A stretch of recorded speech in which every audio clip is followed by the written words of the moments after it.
महाराज जी श्री जी के चरणों में साष्टांग दंडवत प्रणाम।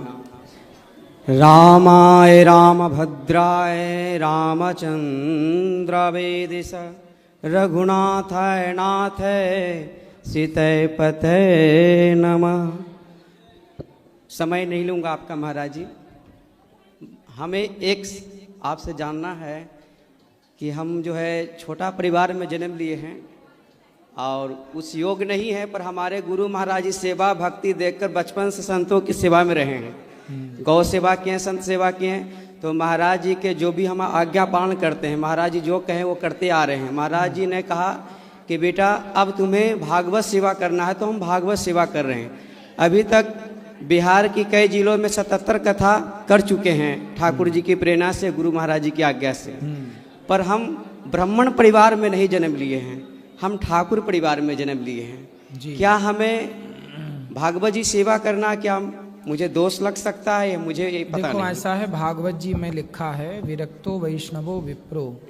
आप सत्संग करिए, आप समाज को ज्ञान दीजिए, पर व्यास पीठ में बैठने का कार्य केवल ब्राह्मण को ही ईश्वर की ओर से सौंपा गया है। जैसे स्त्री को ही सौंपा गया है ये काम कि स्त्री ही माँ बन सकती है, स्त्री ही बच्चा पैदा कर सकती है। आप ज्ञान सबको दीजिए, ज्ञान देने में बुराई नहीं है, रास्ता सबको बताइए, समाज की सेवा खूब करिए, पर जो कोई अनुष्ठान कराता है वह कार्य केवल ब्राह्मणों को ही करना चाहिए। तो हमारे आचार्य श्री विजेंद्र बाबा जी महाराज ये आज्ञा 2019 में दिए। 2019 से निरंतर बोले कि 1008 कथा आपकी करनी है। उन्होंने जो भी कहा आज तक मैं करते आ रहा हूँ। उन्होंने कहा साष्टांग दंड सेवा करते अयोध्या की यात्रा करिए, तो पटना से 14 महीना तक यात्रा मेरी चली। माँ जानकी का भी दर्शन किए साष्टांग दंड सेवा से। उन्होंने फिर कहा, हालांकि मेरी कोई हार्दिक इच्छा नहीं थी कि भागवत जी मैं सेवा करूं, पर शायद ठाकुर जी की यही इच्छा थी, गुरु महाराज जी का आज्ञा थी, मैंने आज तक पालन करते आ रहा। और उन्होंने कहा कि 1008 आपको सेवा करना है, ऐसी है। तो आप भागवत जी का स्वाध्याय किया करिए। भागवत जी यूं तो देखो, भागवत जी की कथाएं यूं तो आप भगवान की कथा कोई भी सुना, इसमें कोई दोष नहीं है। जी जी, भगवान की कथाएं सुनाने में दोष नहीं है, खूब सुनाइए, भगवान का कीर्तन करिए, पर व्यास पीठ पर बैठ करके अनुष्ठानात्मक कार्य यदि करना है तो उसके कुछ नियम है। तो भागवत जी जब कर रहे हैं तो व्यास पीठ पर तो लोग वैसे ही जजमान बैठाते हैं, और हमारे साथ जो भी हैं व्यवस्थापक हैं जो सब काम कर रहे हैं। अब हमको छोटे स्तर से कथा किए, पर धीरे धीरे बहुत विशाल रूप में कार्यक्रम हो रहे हैं। अब हम सस्पेंशन में हैं कि करें या नहीं करें। अब महीने में 2-3 कथा तो कर ही लेते हैं। आज़ादे करके बिहार में ही कथा होती है, आसानी से लोग निःशुल्क सेवा देते हैं, कोई खर्च बर्च तो होता नहीं है, निःशुल्क लोग करवा लेते हैं। हाँ हाँ ठीक है, आप भगवान की कथा प्रवचन किया करिए, राम जी का गुणगान गाइए, कृष्ण जी का गुणगान गाइए। जो अनुष्ठानात्मक कार्य है, जैसा विधि है वो मैंने आपको कही।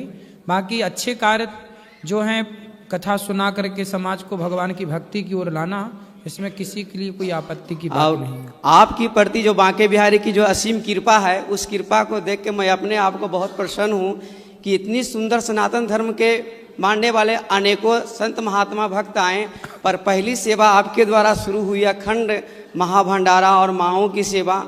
हमें बहुत अंतः से जो है सेवा भक्ति हमारे अंदर भी जागृत हो गई कि हमें भी ऐसी कृपा करे बांके बिहारी की, हमें भी ऐसी सेवा करने का मौका मिले और करूं। बोलिए बांके बिहारी लाल की जय। और किसका सवाल दादाजी को देना? गुरुजी राधे राधे जी। गुरुजी मैं छत्तीसगढ़ के कोरबा जिला से हूँ। गुरुजी मेरी छोटी बुआ आपको राधे राधे बोलने के लिए बोली है। राधे राधे। जी गुरुजी।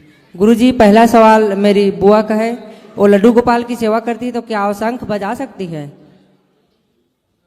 कौन शंख बजा सकती? बुआ, बुआ की सवाल है। बुआ? हाँ जी।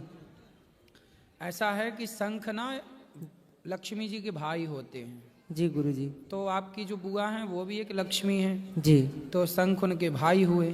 जी गुरुजी। और भाई को क्यों बजाना है? जी गुरुजी। दूसरा सवाल मेरा है, क्या शंकर भगवान और भगवान श्री कृष्ण जी का माला जाप एक ही माला से कर सकते हैं, नाम जप? हाँ, तुलसी की माला से भगवान श्रीमन नारायण का, कृष्ण का, राम जी का तुलसी की माला से जप होता है, शंकर जी का रुद्राक्ष की माला जी। से। गुरुजी एक सवाल और है मेरा, मैं 21 वर्ष का हूँ, तो क्या मैं गुरु मंत्र ले सकता हूँ? मेरे गांव के लोग बोलते हैं कि शादी होने के बाद ही पति पत्नी का एक ही गुरु होना चाहिए, अलग अलग नहीं बनाते बोलते हैं गुरुजी। हाँ तो पहले भी ले सकते हैं। ध्रुव जी का कौन सा विवाह हुआ था? 5 साल में गुरु मंत्र ले लिया था उन्होंने नारद जी से। जी गुरुजी। तो गुरु मंत्र ले सकते हैं, विवाह हो तो पत्नी को दिला देना। जी गुरुजी। राधे राधे गुरुजी। जी दे दो, दादाजी को दो। महाराज राम राम। राम राम। राधे राधे। जय श्रीमन नारायण। मेरा सवाल ये है जी, मेरे बच्चे बहुत मुझे परेशान कर रहे हैं। 2 लड़के हैं, दोनों बदमाश टाइप हैं। ये मुझे बहुत दुख देते हैं, मेरे साथ लड़ाई झगड़े करते हैं, मुझे रोटी के लिए परेशान करते हैं। बच्चे मैं परेशान करते आपकी हैं। शरण में आया हूँ। मैं कल आज सुबह मैं 6 बजे की गाड़ी पकड़ी है मैंने दिल्ली से। बेटा परेशान करता है। हाँ हाँ, दोनों बेटे दोनों ही ऐसे हैं, नशेड़ी हैं, परेशान करते हैं, लड़ाई झगड़े करते हैं, मुझे रोटी के लिए धक्के खिलाते हैं, मुझे तो परेशान। आपको भोजन प्रसादी नहीं मेरे देते? 5 ऑपरेशन हो गए हैं जी गुरु महाराज। दोनों आंखों का ऑपरेशन हो गया, मेरा हर्निया का ऑपरेशन हो गया, प्रोस्पेक्ट का हो गया और बवासीर का हो गया। चलो भगवान सब ठीक करेंगे। बच्चों को समझाओ तो वो ले आना कथा में, हम समझाएंगे। अच्छा जी। राधे राधे गुरुजी। जी हम लोग दिल्ली से आए हैं। एक्चुअली मुझे बस ये बोलना है, मैं बहुत थैंकफुल हूँ आज सच में। मतलब हम एक्सपेक्टेड नहीं था आपसे मिलना। हम लोग ट्रिप पे आए थे दिल्ली से जयपुर एंड उदयपुर के लिए। देन हम लोग का जयपुर में ऑल ऑफ एन सडन हमारा ट्रिप चेंज हो गया एंड देन हमने मूव ऑन किया जयपुर से आगरा एंड वृंदावन। एंड जब हमने वृंदावन में अपनी गाड़ी लगाई तो उसके बाद हमने एक्चुअली सीधा आपके यहाँ पर ही लगाई, मतलब इस प्लेस पे आने के लिए, आश्रम में आने के लिए, आपसे मिलने के लिए। हमने सोचा नहीं था, सच में भगवान की कृपा है, कृष्ण जी की कृपा है, पता नहीं कैसे, पर आज हम आपके सामने हैं। सोचा ही नहीं था कि आपके दर्शन होंगे। आपने माताओं का दर्शन करके और नीचे प्रसाद पाइएगा, सभी को प्रसाद पवाइए जितने लोग हैं, और सब यहाँ जितनी सेवाएं चलती हैं ना, वृद्ध माओं का दर्शन भी करिएगा भी। हाँ जी, थैंक यू सो मच। कोई सवाल हो तो बताइए। हमें कृष्ण जी से बहुत कुछ मिला है लाइफ में। हम थैंकफुल हैं भगवान जी के कि उन्होंने हमें सब कुछ दिया है। बस आपसे आशीर्वाद आज मिल गया, उसके लिए थैंक यू। और मेरी सिस्टर को एक सवाल है, हमें बहुत इम्पोर्टेंट सवाल है आपसे। मुझे नहीं पता उसका आंसर, पता नहीं किसी के पास है या नहीं, क्या क्योंकि सवाल है एक्चुअली मेरी सिस्टर की डॉटर है, तो वो बताएगी आपको। मैं शायद ना बता पाऊँ ठीक से। राधे राधे गुरुजी। मैं बहुत खुश हूँ आपसे बात करके और मैं बहुत एक्साइटेड थी। एक्चुअली मेरी बेटी है। बताओ बताओ। गुरुजी एक्चुअली इसकी डॉटर है, सेकंड डॉटर है ये। तो ये जब बॉर्न हुई थी, ये 8 या 9 मंथ्स की थी, तो ये बोलने लग गई थी और टाइमली इसने चलना भी शुरू कर दिया था।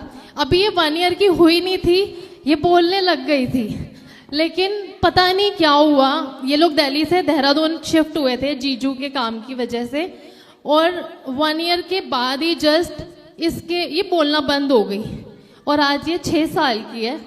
ये सब बिल्कुल परफेक्टली ठीक है ये लड़की हमारी, लेकिन ये बोलती नहीं है। पता नहीं क्यों नहीं बोलती। ये आप जी को बहुत मानती है, भगवान जी को बहुत मानती है। हमें नहीं समझ में आ रहा कि क्या करना चाहिए, हमसे क्या मिस्टेक हुई है, नहीं पता। इन्होंने एक्चुअली सब कुछ करके देख लिया है, बट क्या है कि कुछ रह गया है। वो क्या रह गया वो हमें लग रहा है शायद आप बता पाओगे और कुछ हेल्प मिलेगी इनको इनकी लाइफ में। तो पहले ये बोलने लग गई जल्दी से और फिर बोलना बंद कर दिया।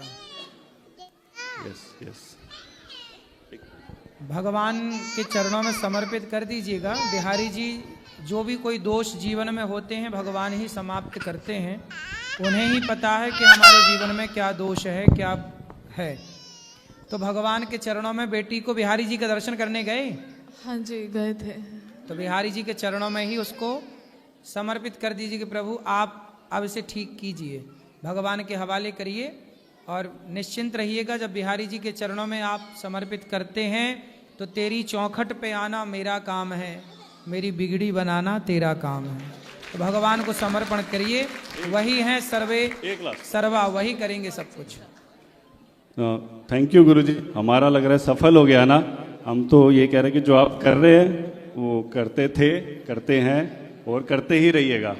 यही हम चाहते हैं आपसे। जब तक आप हो, आपके बाद जो भी होगा वो इसी को कंटिन्यू रखें, ताकि हजारों करोड़ों अरबों लोगों को खाना, जगह, रहना, ठंड में सब कुछ मिलता है। Thank you. खुश रहिए।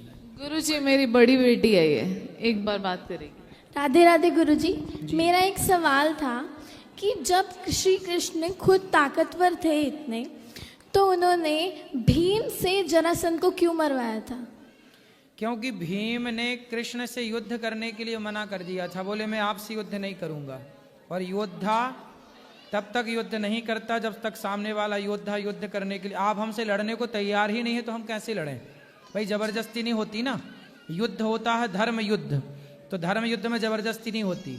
आप यदि हमसे तैयार हैं, भगवान श्री कृष्ण बोले तो थे कि हमसे लड़ो, बोल दिया जरासंध ने कि हम आपसे नहीं लड़ेंगे, आप से नहीं लड़ेंगे, भीम से लड़ेंगे। हाँ, तो 17 बार भगवान ने हराया था उसको।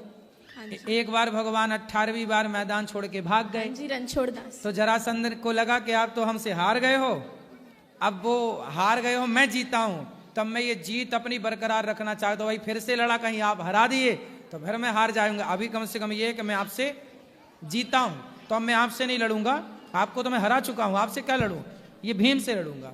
तो उन्होंने युद्ध भगवान से किया ही नहीं था, इसलिए भगवान ने नहीं लड़े। Thank you.